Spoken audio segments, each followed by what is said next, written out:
here. Thank you so much for sharing your story with us. Excited to get to celebrate baptism with you in just a few minutes, man.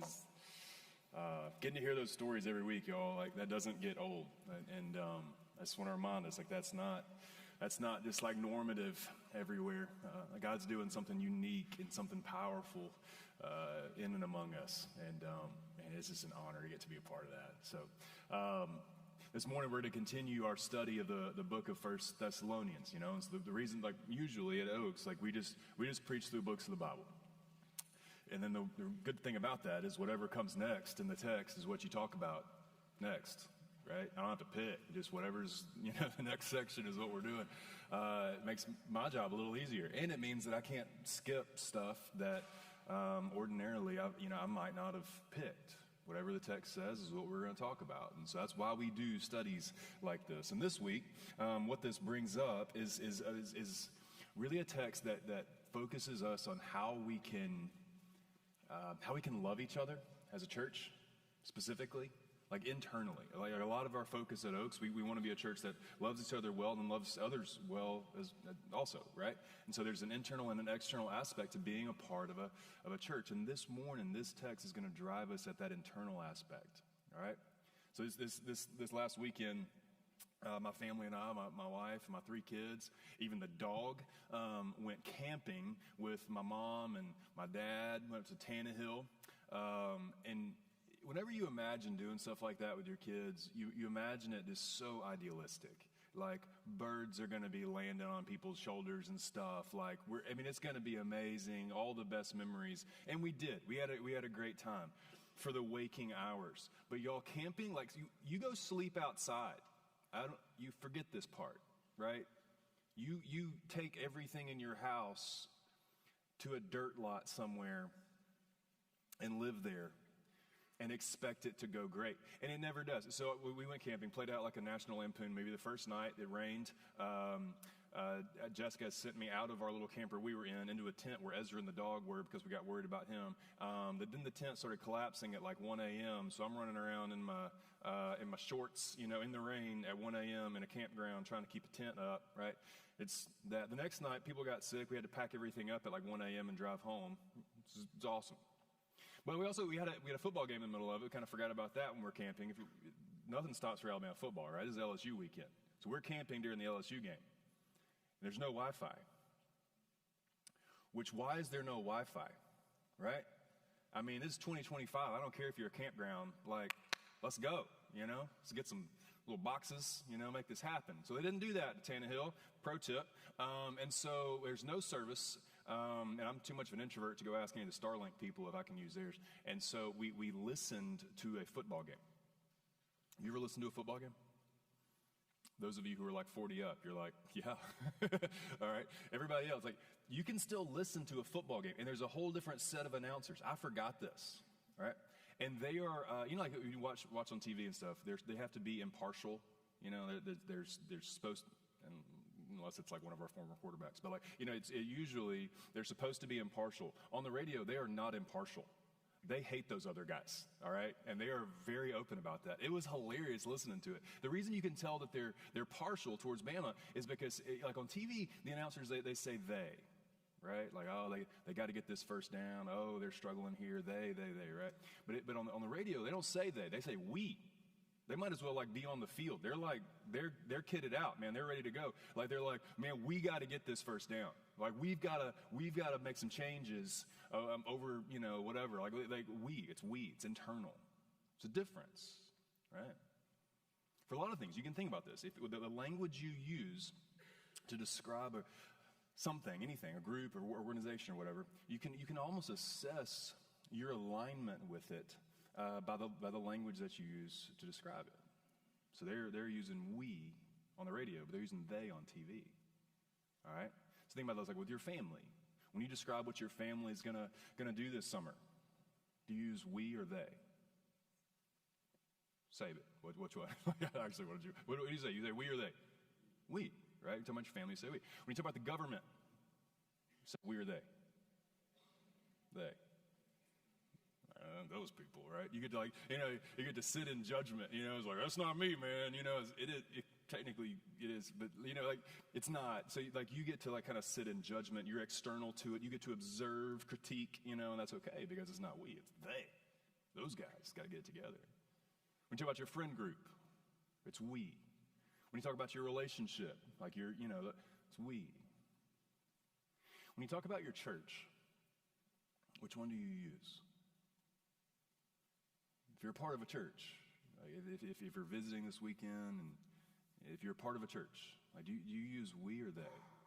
When you think about it, when you talk about it, is it we, or is it they gotta get it together, I think it's important for us to assess where we stand, like just in our own hearts and minds when it comes to the local church. Like there's a lot of people who like view the church as this organization or even just an event. It's this external thing to them. It's optional in your life. It's optional, right? And so you could provide some services that you can choose to use or not use. If you don't like what they're doing, you get to go find a new one because it's external to you. It's not a part of you. You're not a part of it. It's a system and a service that you can use if you would like to, but if you don't, then you can jump. If you're not perfectly comfortable, if you're not cared for the way you want, if you don't like something about it, if your feelings get hurt, you can just jump and go be a part of a different one and consume the services there because it's they. They didn't take care of you well. They didn't serve you well. They didn't care about you. It's not, hey, we have a culture problem. Hey, we have a connection problem. We need to get better at some things at our church. We need to improve. Sure, okay. But it's important to just, is it we or they? Do we have some things that we can drive at as a church? Or do they have some stuff they need to fix? You know what I'm saying? Is there some things that we're seeing God doing among us? Or is that church, are they seeing, like, God do something cool? I mean, it matters. Is the local church external to you? Where there's really doesn't, if it's external to you, it doesn't have to be a loving relationship. There doesn't have to be connections. You don't have to have commitment because it's optional and you can walk and it's fine. But that's not the picture you see in the New Testament. You never see that. You don't see anything close to that. In the New Testament, there's no picture of Christians operating on a normal basis outside of a local church, a committed body of believers. You don't see that in the New Testament. There's no individuals that are like taking this position of an external view of the church in the New Testament. It's not there. That are believers. In the New Testament, the church is seen as essential in the life of every single believer. In the New Testament, it's inconceivable that there would be believers who aren't in a committed biblical community. That's inconceivable in the New Testament. There's no New Testament picture of thriving apart from the church. But today, there are so many of us that try to pursue this. We try to have this life that's like, okay, it's going to be me and Jesus, and we're good, and I'm going to like pick a church at a time that fits me best or whatever. I'm going to bounce and bounce and bounce, and wonder why there's not this thriving, this fruitfulness.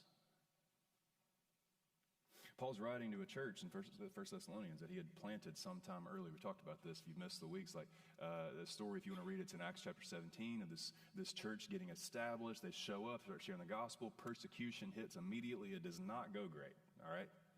And so like pretty quickly, Paul has to leave, and he's been so worried about how this young little fledgling church is doing. He's been tore up about it. That's what he's been writing about for the whole first 2 chapters of the book.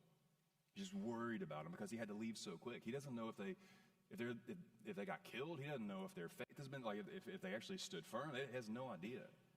He's worried about them. And so he's writing about this concern. You can see the way that members of a church, the way that these believers are supposed to feel about one another, how they're supposed to be connected to one another in the New Testament. It's a picture of how relationships in every local church are supposed to look, but often don't. If you're a part of Oaks, or if you're visiting from another church, you're locked in. You're a part of a local church. This passage is going to challenge us in 4 specific ways. All right, it's going to be four things for you to like if you're locked in at a church. There's 4 things that we got to press into on how we can love each other well. If you're not a part of a church, if you're just being honest, I mean, I'm not climbing all over you about it, but like being honest, if you're not a part of a church, right? And so all churches then are they, right? then this passage is going to paint a picture of what's missing in your life. That's what it's going to show you. It's going to show you, like, being a part of a church is incredible. Like, being a committed member of a biblical community is one of, if you're a Christian and you're separated from local church, there's something that's missing in your life. And it's going to show you what it is. All right? And third, if you're not a Christian yet, you probably have some assumptions about what a church is and isn't, what it's supposed to be about and isn't supposed to be about. This passage should be really helpful for you. Because it's going to show you the way it's supposed to go. Even though you may have seen some churches that get it wrong, all churches are going to get it wrong because they're made out of people, right? But it should be clarifying about what the church is supposed to be for. Okay? So our passage this morning, no, that's not even the right book. Here we go. 1 Thessalonians 2:17. We're going to go all the way to the end of 2, then all the way to the end of 3. All right? We're doing a chapter and a half of the New Testament this morning, ladies and gentlemen. It's going to be great. Also, I started yelling a little bit during the football game last night, and my voice sounds weird. So we'll see how long that lasts. Second service is going to be rough. All right. Verse 17 says this. It's going to show us, like, first, like your first thing, if you're taking notes, your first thing, we got to be concerned for each other. We got to be concerned for each other. Verse 17. But since we were torn away from you, brothers, for this short time, in person, but not in heart, we've endeavored the more eagerly with great desire to see you face to face. Because we wanted to come to you. Paul, again and again. But Satan hindered us. For what is our hope, or our joy, or our crown of boasting before the Lord that Jesus is coming? Is it not you? For you're our glory. You're our joy. Do you hear how concerned Paul is for them? He had to leave them really quick. He got, basically chased out of town. He's been worried about them over this. He says he's been endeavoring to get back to them as soon as possible, but has been just repeatedly prevented over and over, been prevented, right? There's real care. There's real concern here. He's not faking it. He's like, man, I've been trying to get back to you. I've been worried to death. He's like, you and what God's doing in you is our source of hope and joy and comfort. Like, man, we just want to be back with you. He's concerned. He's worried. Are you genuinely concerned for other folks in your church? It's just a great litmus test. Like, are you genuinely concerned for the people that are a part of your church? If you're part of Oaks, are you concerned for the people around you and they're struggling, they're wrestling with stuff, they're going through a dry season spiritually? Are you concerned for them? Or is it like, I don't know, they got to get their stuff together. I'm doing me. Who's checking on me? You know what I'm saying? Like, are you genuinely concerned for people around you? Now, I didn't ask you, do you want people to be genuinely concerned for you? I know you do. But if we're talking about you and what you control, your posture with the local church, so are you genuinely concerned for other people in your church? Like I told you, when it started raining the night, we're camping. Me and Jessica are in this little camper, right? Jack and Rose are in a rooftop tent. It was a whole mess, y'all. We went way too hard. Anyway, but Ezra didn't want to sleep in the rooftop tent. Ezra's in a tent by himself. He's, a fifth grader with a dog in a thunderstorm, right? I'm going to get out. I'm genuinely concerned for the little dude. So I'm going to get out of the tent and walk in the rain and go get in there with him, Are you taking a posture toward the people of your church where you want to move towards them? You care. You're worried about them. Not in like an unhealthy kind of worry, but or is it just kind of like whatever? Are you taking a posture where you're letting people into your heart? There's a little bit of a sacrifice here of saying like, okay, I'm going to let you in to where I'm actually going to care about you now. Or are you keeping them at a distance? So you can be in this self-protective sort of posture. You can kind of sit in not like in a harsh way, but like sit in like judgment, like from an outside observer's stance. You can't let people in if you're going to maintain that. Have you let them in? Have you let your church in? Second, we got to sacrifice for each other. If you're part of a church, man, this is part of it. We sacrifice for each other. Verse 1 of chapter 3 says, therefore, when we could bear it no longer, we were willing to be left behind at Athens alone.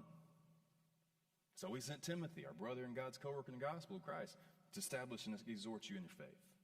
He's like, we got so worried that I couldn't come back. He's like, there was a danger to Paul coming back. So he's like, so I had to stay. I just decided I was going to be left in Athens alone. We're going to send Timothy back to where he just came from, back into the mob. But he's not as big of a deal. So hopefully he's going to be okay, right? They're sacrificing a lot to be able to make this move here. Paul's sacrificing being left in Athens alone. Not safe. He's sending Timothy back into an area that is very clearly not safe. But they're even making ministry sacrifices. They're not progressing forward in this journey to plant these churches. They're turning around and going backwards. And they're like, and is leaving Paul on his own in Athens. You can go read the story in I don't know, where Paul comes up on the Areopagus and he's arguing with these Stoic philosophers. He's having these conversations by himself. There's no backup, right? They're making sacrifices, ministry sacrifices. They're making sacrifices. They're making sacrifices of their safety. They're laying some stuff down here because they're genuinely concerned. They're willing to be interrupted. You're willing to sacrifice time and safety. Are you willing to be interrupted for the people in your church? When needs arise, when somebody wants to talk, when somebody wants to interrupt your study time or your evenings for a finance team meeting, are you willing to be interrupted? Are you willing to lay down some time? Sacrificing time's hard. You can't get more of that back. A lot of us are really, really jealous, protective of our time. Are you willing to sacrifice time for your church? To be there, to show up for people? Or is it more about just protecting you and what's yours? It's not just about time. Like this specifically, we see what they're sacrificing, but it's more than that. Like if you think about what we sacrifice for one another in a community, what about service? Do you care enough about others in your church to serve them? It takes something of you, right? It takes something of you to show up, to use your gifts and abilities, your energy, to add something else to your plate. That adds. There's a weight to that, right? Do you love your church enough to serve them?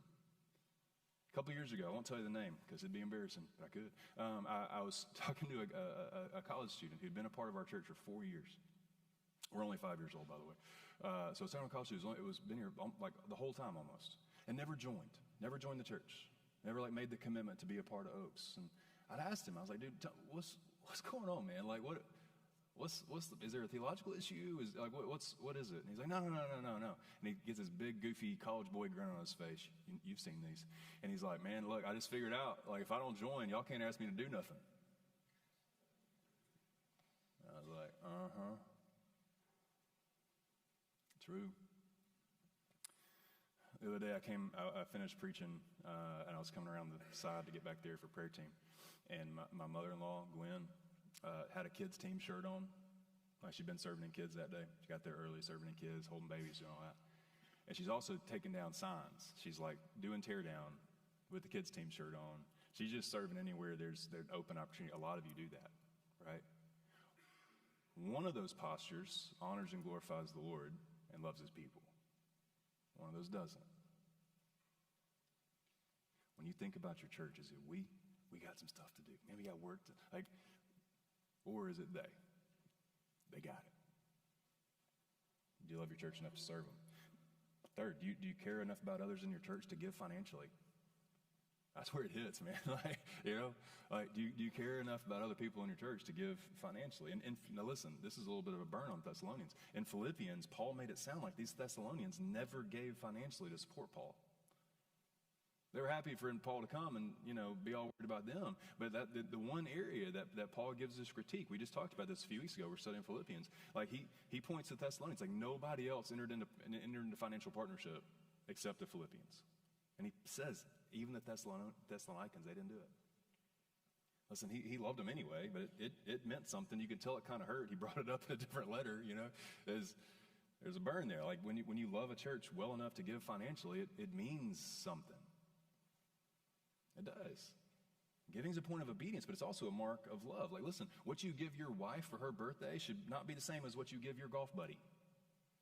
If it is, you're in trouble, right? That's not supposed to, the financial investment should be indicative of the level of love and concern, right? The way you support your kids financially, hopefully, is not going to be the same way that you support strangers. There's a depth of love and concern there that shows up in the way that you financially show up. I don't know the most gentle way to ask that question. You know what I'm saying? Hey, what does that say about your love for your church? The people in here, commitment to it?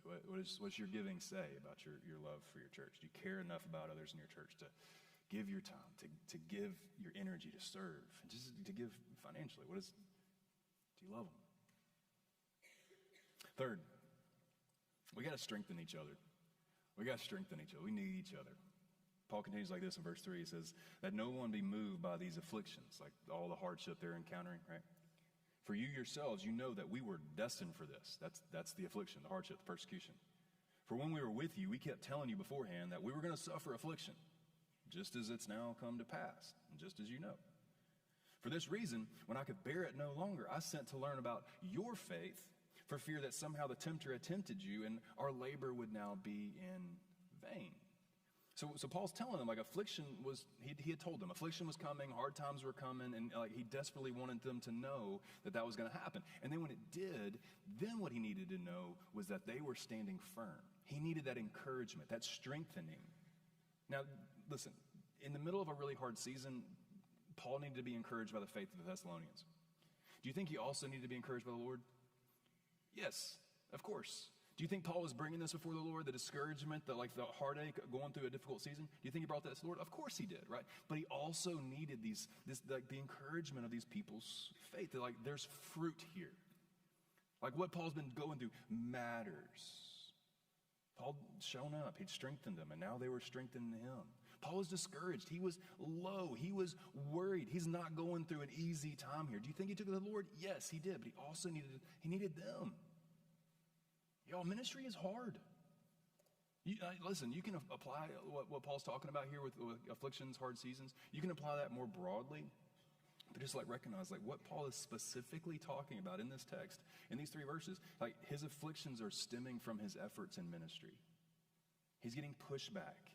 He's discouraged. He's worried over whether any of this matters. It's all about like the ministry. Ministry is hard. Tribe and huddle leaders in the room, are you a little tired?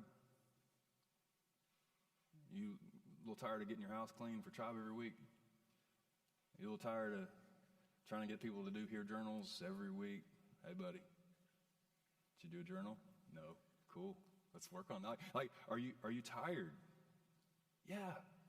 It's the end of a semester. You're probably a little tired right now. Listen, they're not going to answer me, but if I ask the question, like, has anybody on staff, anybody leading a ministry area, any of our kids coaches, like any of our groups coaches, any of you all a little tired, a little weary right now? Yeah, of course you are. Ministry's hard.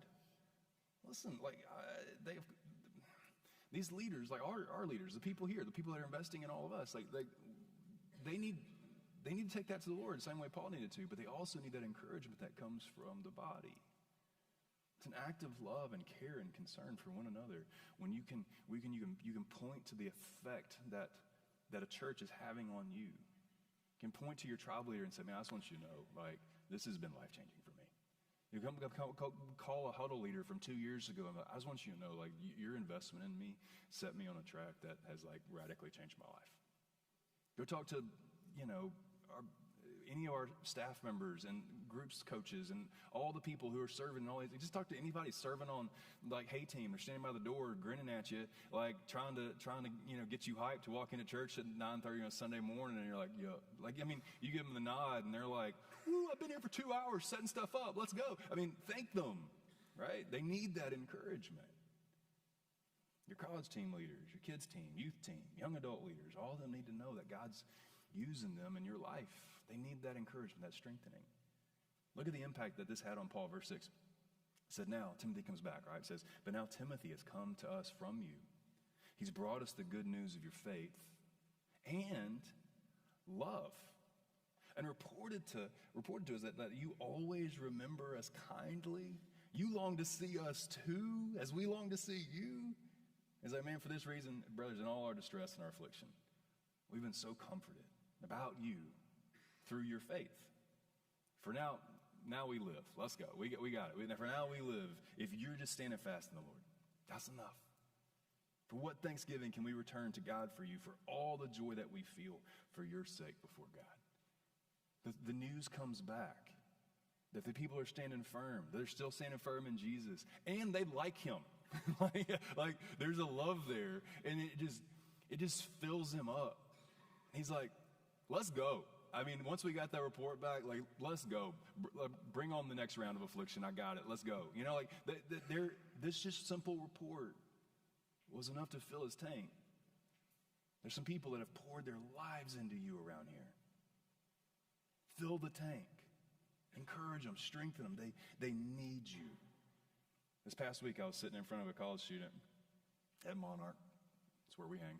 And we're just having a normal conversation and talking about life. And we were wrapping up, kind of bringing things to a close. And, you know, there's always something else to do. So I'm like, all right, thanks so much for the time, you know, whatever.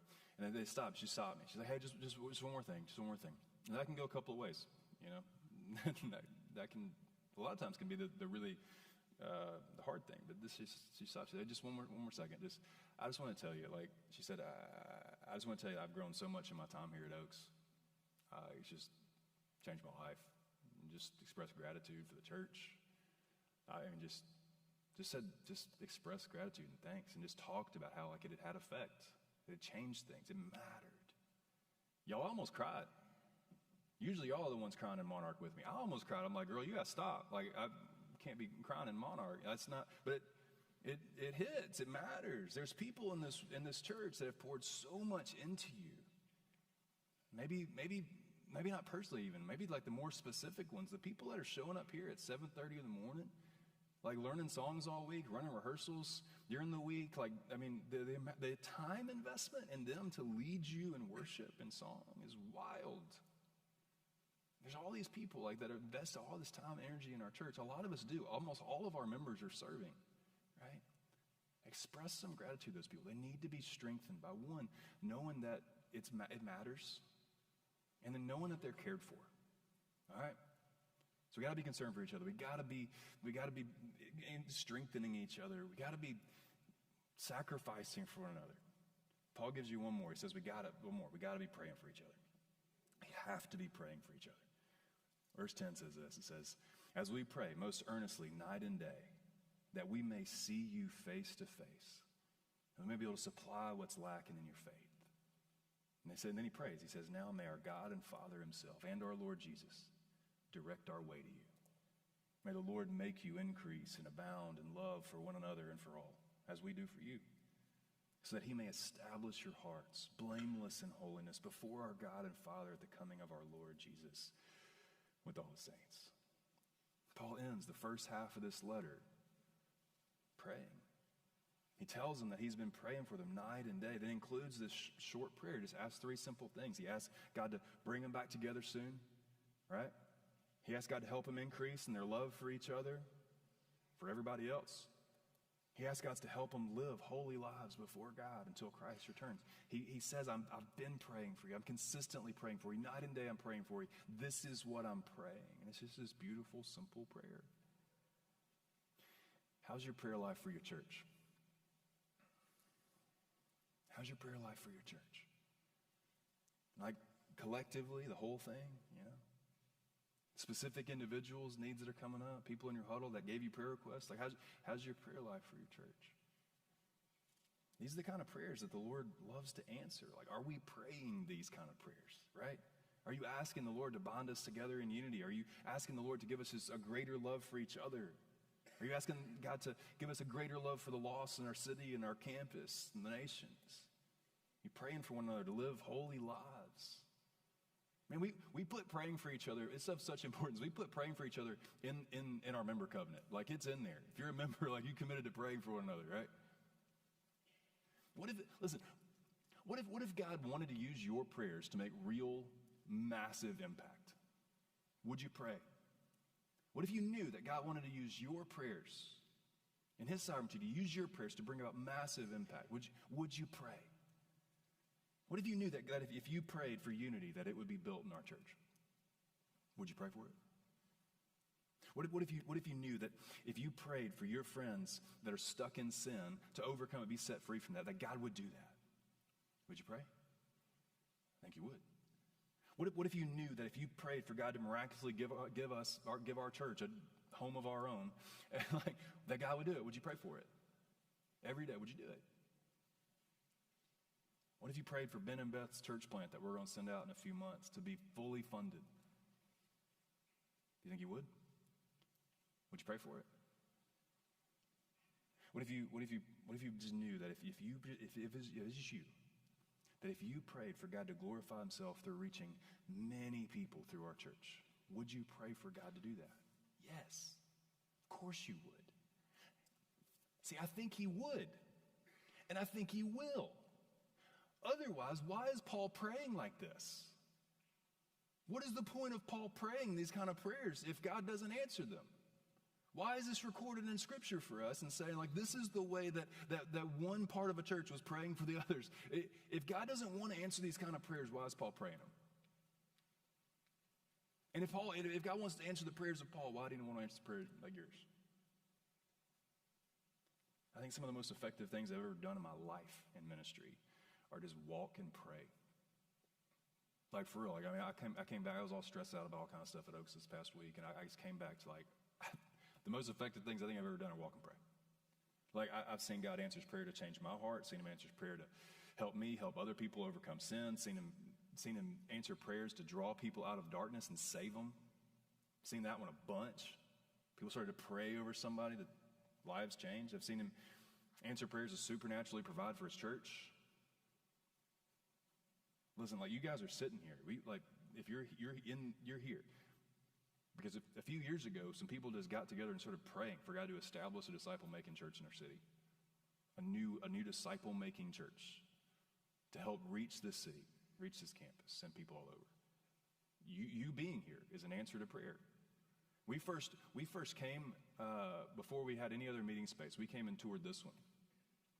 We walked in here into this big old cavern of a room, and there was like 30 people on launch team. We like walked in that door over there, and we're like, nope, and turned around and walked back out. There ain't no way. It was inconceivable for us to be able to, be at a point where we need to meet here. This is crazy. You're here because of answers to prayer. Many of you came to Christ because a loving friend or your grandmother or somebody prayed for you for years, right? You are the result of prayers being answered. The people who love you most pray for you. The people who love this church pray for it. We got to be people praying for one another. Listen, when you think about the church, when you talk about the church, is it we or is it they? Is it we or is it they? Are you a part of it? Or is it external to you? Listen, if it's external to you because you're not a Christian yet, I get it. Like, that makes total sense, all right? But like, if you're here this morning and you're just trying to figure out who Jesus is, so yes, of course, the church is external to you, right? Listen, this kind of community we're talking about is not possible without Jesus. The hope and the joy that you see on the Christians around you's face, and like when they're taught, like just together, when they're spending time with you, like that's not possible without the life change that comes from Jesus. These people in the room that are Christians, me included, we found ourselves to be sinners, broken, messed up people who could not fix ourselves. Does that resonate? It should, because that's you. That's all of us. We tried everything else first. I mean, like, you listen to some of these baptism videos we talk about. I mean, people will list all the ways that they try to find solutions, find hope, find joy, and none of it worked. We've all tried everything else, and so have you. But at a certain point, we heard that God loved us, that he sent his son for us, and our hearts leapt inside of us because it resonated with the truth. Christians in the room, man, they heard that God loved them. He sent his son for them, not to condemn them, but to save them. To die on the cross, pay for all their sin, to rise from the grave, defeating even death for them. And he's offered this like hope, this forgiveness, this new life for this life and for eternity. Just offer all that as just as a gift. And the Christians in the room, the only difference between you and them, when they heard that, they got to a point where they were so compelled by that, they said, yes, I need him. I want to be saved. I want to follow him instead of me. I want to be forgiven. God, would you do that? And he did. That's it. So if you're here this morning, you're not a Christian yet, like that's what stands in your way. It's just you saying yes to the gospel. In just a few minutes, our response time is going to be a little longer than normal. We'll give you some time to pray. And that's for you, like that's your spot to like reflect on this, right? See, like, it is, when you hear the gospel, is something leap in your chest. Like, do you want him? There's going to be two ways you can respond to that. One, if you came in and you got a connection card, there's a box on there that says, I'd love to talk with somebody about trusting Jesus. You can check that. We'll holler at you this week. We'll get together with you. We'll sit down just one-on-one and have a conversation. Just help. But some of you, you're ready. Like right now, you're ready. In just a second, some of those people that are heading out, they're going to prayer team. Like, that's where you need to go. You need to go talk to somebody right now today before you walk out of this room. Okay? So that's the people in the room that aren't Christians yet. Second, listen, if you're a Christian and the church still feels external to you, like it's they, it's not we. If you kind of come to church, this church or different churches or whatever, and you just kind of come to consume and see what they have for you, evaluating what they do or don't do for you, I need you to know that you're missing out on the best stuff. You're missing out on the best parts of what God intended for you in community. The relationships that your heart longs for are found in the local body of Christ. But it can't be they. It's got to go to we. Like when you truly become a part of a body of believers, things change. We are concerned for each other. We sacrifice for one another. We strengthen one another. We pray for one another. Like that's we. So for many of you, the biggest next step is going to be to just join the church. Step into it. Go from they to we. Like this week, let's do it. So there's on your connection card, there's a box that says, I want to become a member of Oaks. Check it. Tomorrow you'll get an email with a whole bunch of information. You read through it, check us out, see if you think anything's weird. If it is, find a different church that fits better, right? But if it's not, like, let's go. We got Oaks Giving on Wednesday. I want you to be there. If you're not a member of Oaks, you can still be at Oaks Giving. Like, you're invited. You're invited to be a part of the church and come celebrate with us on Wednesday everything that God's been doing this year. Come. Now listen, some of us are members. And we're members here, we're members of a different church somewhere else if you're visiting, right? And we can still kind of get into a posture sometime of being on the outside. So my encouragement to you, I thought about this a lot, like maybe you just need to make a commitment right there where you are just to let some people in. Like you've kind of built a wall around your people, right? And it has nothing to do with the church, right? Maybe you just need to just make a commitment. Lord, I open my heart to these people. Even if you're a member already, would you open my heart to these people? Maybe you need, maybe the first step in that is opening up and being honest enough to let somebody in. To be you're going to be honest, so the church can finally be the church with you. Maybe you need to finally say something honest and huddle, besides your accountability being, time management and patience. Okay, no one cares. Be honest. Be honest and huddle this week. Let somebody in. Maybe you say something real and tribe instead of acting like you got it all together. Let somebody in. Maybe you need to go back there to prayer team and just as an exercise for you, go tell somebody something hard back there and let them pray for you. Be vulnerable. Relationships are built on that vulnerability. Go be vulnerable. Or in just a minute, when we're praying together, grab somebody beside you. Be vulnerable. Pray for each other. Be the church. Maybe you need to check your own heart on the willingness to sacrifice your time and your energy and your money for those around you. Maybe you need to check the box on the card about, I want to serve. What do I need to do? You'll get an email with all the options of different things you can join. Maybe you need to serve. Maybe you need to start giving today. Maybe the giving one hit. Maybe for the very first time you need to give financially to your church. Maybe you just need to encourage the mess out of somebody. Maybe in just a second when I give you some free time here, maybe you just need to slide over, go find that person that invested in you. It's made an impact on your life, even if they don't know, right?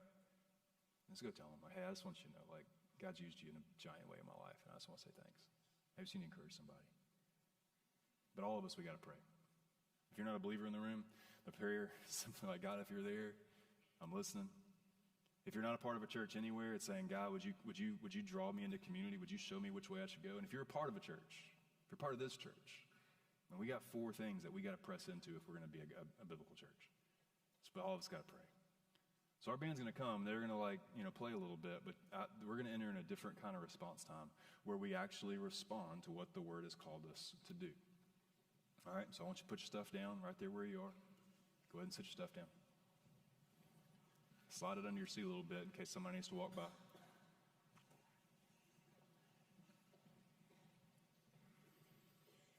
This is what I want you to do. I just want you to get comfy. I just want to ask you a couple of questions, and I just want to give you some space and some time to pray, and then in a little bit I'll close you out. All right? It's not going to be forever, but it's going to be enough. So first, we or they? What's it going to be? If you're in that posture of they, like, are you going to stay there? Maybe there's a point of conviction and you just need to pray and talk to the Lord about that. If that's you, go ahead and begin to pray. God, I don't want to stay stuck in they. I want to be a part of this thing. Maybe you need to trust Christ. Saying, I've been coming, I've been hearing the gospel. I've never really made the commitment. I've learned a lot, but I've never committed my life to Jesus. I've never said yes. Talk to him about that. Talk to him about the fear. Talk to him about whatever it is that's holding you back. Talk to him about it. Some of you have been wrestling with whether you should join the church, join Oaks, if you're going to put down roots or if you're going to keep bouncing. Get your connection card out. Take a step. You know what your next step is? Take it. It's time. Let's go. Let's be family. Maybe you go talk to somebody at prayer team. You can slide out. It's fine. Maybe you just need to go get up and go find somebody, put an arm around the shoulder and encourage them. Pray over them. You can do that. Maybe you can go grab somebody and just go tell them something hard. Practice vulnerability for the first time. You can do that. And you can just pray. You can pray for your church. You can look around the room and pray over people who are praying. Like, God, I don't know what that dude's praying about. Pray your spirit moves. You can pray for your staff. You can pray for the church home, right? Just pray. All of us have something to do. So I'm going to give you about 3 minutes to do it. It's not going to be forever. So don't sit there staring at the wall. If you need to go talk to somebody, do it. And then I'm going to pray for us. As the band leads, prayer team will be open for you, okay? Do what you need to do. Let's go.